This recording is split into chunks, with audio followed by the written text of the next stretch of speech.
હાલમાં ભારતના ચૂંટણી પંચ દ્વારા સર એટલે કે ખાસ મતદાર યાદી સઘન સુધારણા કાર્યક્રમ જે ચાલી રહ્યો છે તેના અંતર્ગત સમસ્ત બનાસકાંઠા જિલ્લા અને વાવ થરાદ જિલ્લામાં આવતીકાલે એક મેગા કલેક્શન કેમ્પનું આયોજન કરવામાં આવેલું છે, જેમાં અત્યાર સુધી જેમને એનમરેશન ફોર્મ એટલે કે ગણતરી ફોર્મ જમા કરાવવાના બાકી છે તેવા તમામ મતદારોને વિનંતી કે આવતીકાલે બનાસકાંઠા જિલ્લા અને વાવ થરાદ જિલ્લાની તમામ જે ગ્રામ પંચાયતો અથવા દૂધ મંડળી અથવા જે નક્કી કરેલા સ્થળો છે તેમાં બીએલઓ, એમડીએમ જે સંચાલક, એફપીએસ સંચાલક, ગામના તલાટી, ગામના જે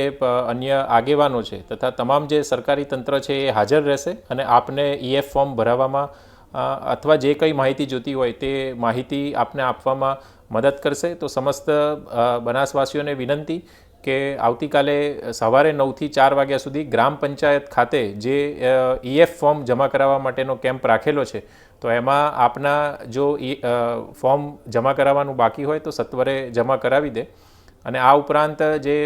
નગરપાલિકા અથવા શહેરી વિસ્તારના સ્થળો છે ત્યાં પણ નક્કી કરેલા સ્થળોએ આ પ્રમાણેના જે કેમ્પ રાખવામાં આવેલા છે. તો સમસ્ત નગરજનોને વિનંતી કે શહેરી વિસ્તારમાં પણ જે તમારા જે આ નક્કી કરેલા સ્થળો છે ત્યાં આગળ આપ ઈએફ ફોર્મ જમા કરાવી શકો છો.